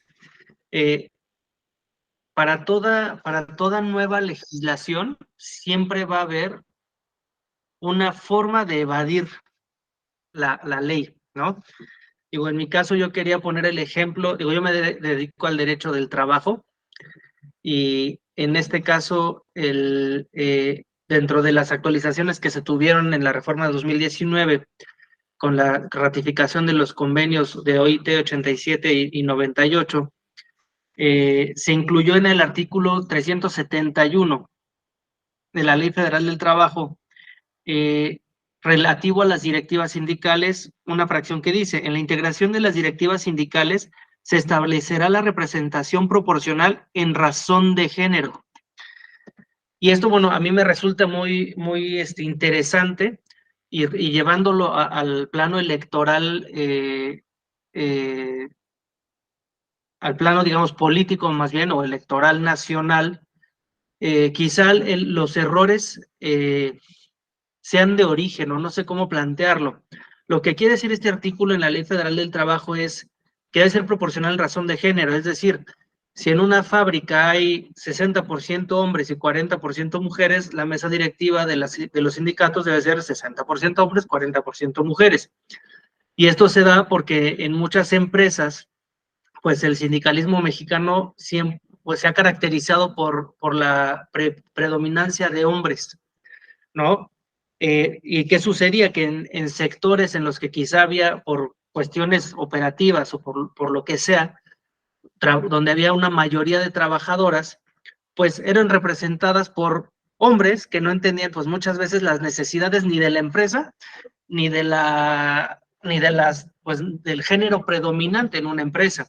Llamémosle, en las empresas manufactureras de costureras, en las que hay 90% mujeres, y 10% hombres, y los líderes sindicales son los hombres, pues no existe esa representación. Entonces, lo que significa esta ley es que, por ejemplo, en los sindicatos que tuviera esta empresa, o los líderes sindicales, si es un sindicato de empresa, el 90% de la mesa directiva o del comité ejecutivo deben ser mujeres. Y eso logra una verdadera representación de género en cuanto a la población que hay en esa empresa. Y a lo que voy es, en la medida en que se sigan pactando cuotas que no sean representativas de una realidad, pues sí, creo yo que va a seguir existiendo una forma de seguir burlando la ley. Es decir, ¿qué pasaría en México si señalara, a ver, 64 millones de personas son mujeres, 61 hombres en México, según los datos que recuerdo de INEGI en aproximado? Entonces, ¿qué pasaría si la Constitución señalara que, que en esa proporción deba ser los cargos de representación popular? Pensaría yo que habría una forma más difícil en que evadieran esa responsabilidad, ¿no? Digo, es solo una idea, pero me parece una forma de quizá poder resolver esto desde un origen, sin buscar, bueno, que aún así seguramente encontrarán una forma de burlar la norma, ¿no? Pero a mí me parece, digo, ahorita que fue hablando de todas estas formas en que fueron burlando o se fueron, pues sí, burlando estas disposiciones legales, pues la forma en que se encontró en el derecho del trabajo fue esa, ¿no? Porque al final del día era, tienes que incluir mujeres, bueno, pues vamos a hacer una secretaría de eventos sociales y se le encargamos a la mujer. Realmente no había un cargo directivo de poder, de dirección y de decisión para la mujer. Le encargaban algo ahí, a ver qué se encarga, que se encargue de las fiestas, ¿no? Y era una forma de seguir invisibilizando a la mujer dentro del sindicalismo mexicano, ¿no? Entonces aquí es, de todos tus puestos, si hay 60% de mujeres, 60% está en la mesa directiva. Y ni modo, o sea, y así es, ¿no? Que ahí sí ya, bueno, ya habría quizá otro debate. ¿Qué pasa si ninguna mujer quiere participar? ¿No? Si a ninguna le interesa, ¿no? Entonces, bueno, ya serían otros temas, ¿no? Pero este tipo de imposiciones puede generar este otro tipo de discusiones. Gracias.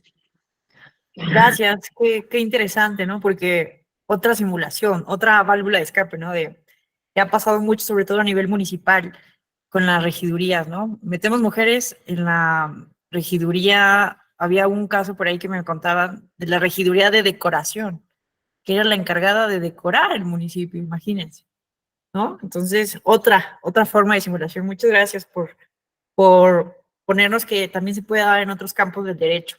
Vamos a escuchar ahora a Ramiro. ¿Qué tal, Ramiro?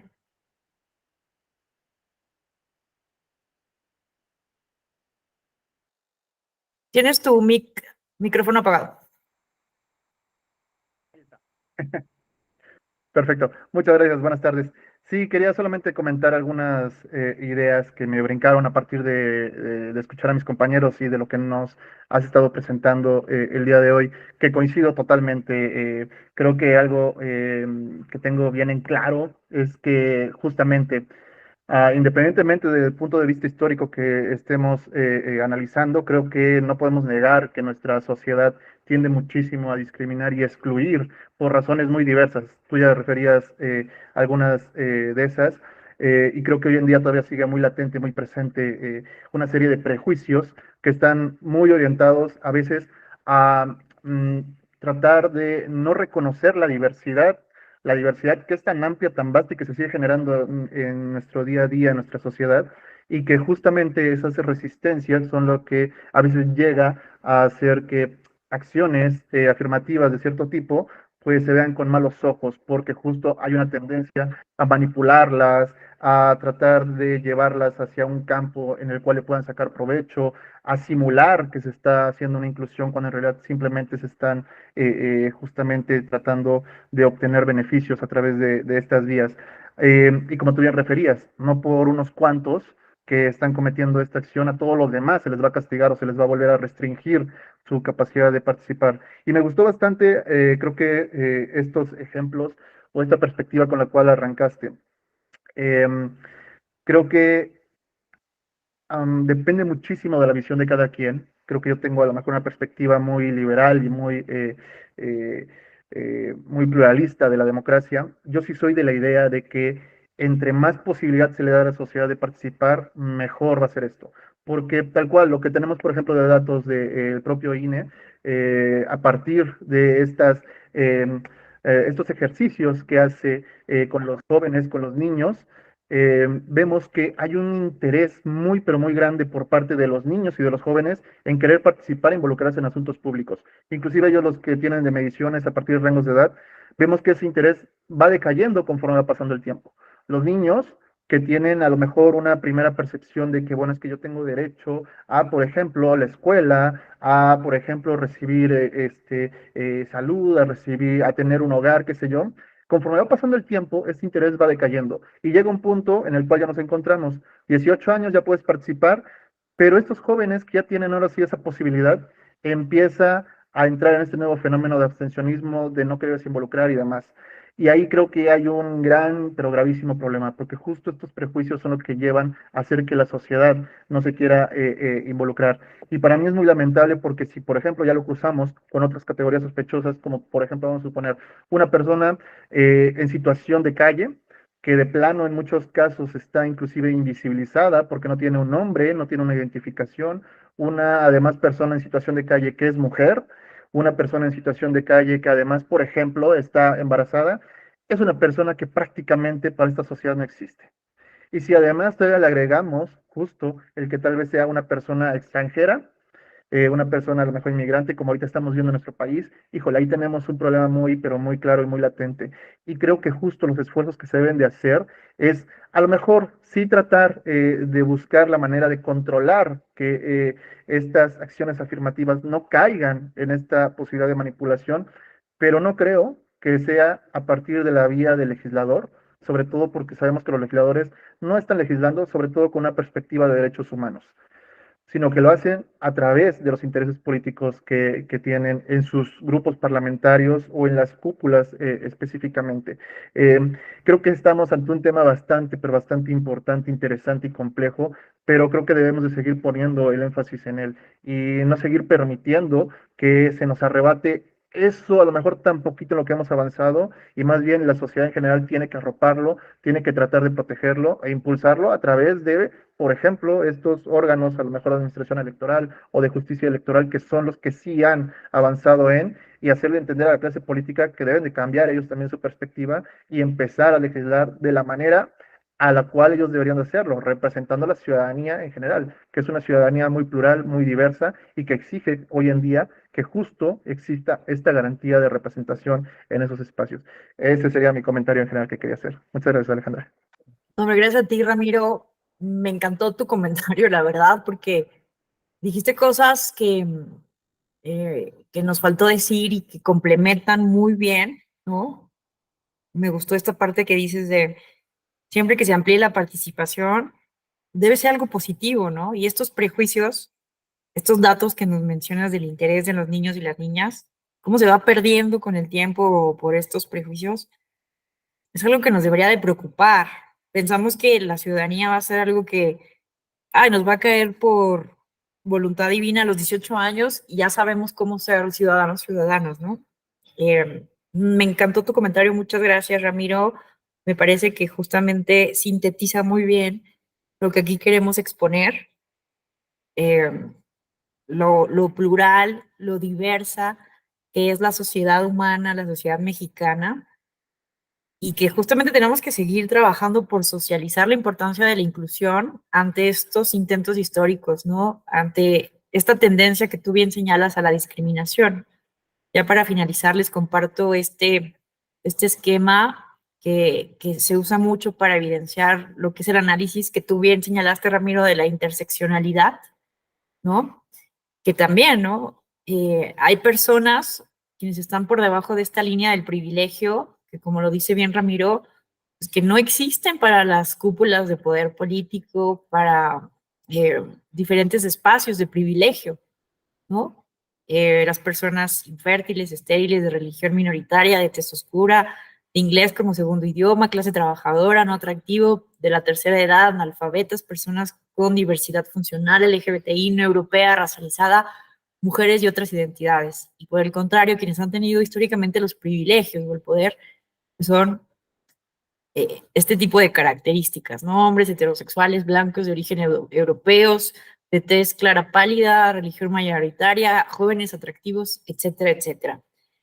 Les agradezco enormemente su atención. Por cuestiones de tiempo nos debemos de ir, pero seguramente nos estaremos viendo en el módulo más adelante de LGBTIQ+, o en algún otro espacio académico de esta Escuela Judicial Electoral. Fue un placer, un gusto enorme estar con ustedes esta mañana, y pues bueno, les deseo que tengan un excelente fin de semana. Muchas gracias. Hasta luego. Excelente fin de semana. Seguramente. Que estén muy bien. Gracias, hasta luego.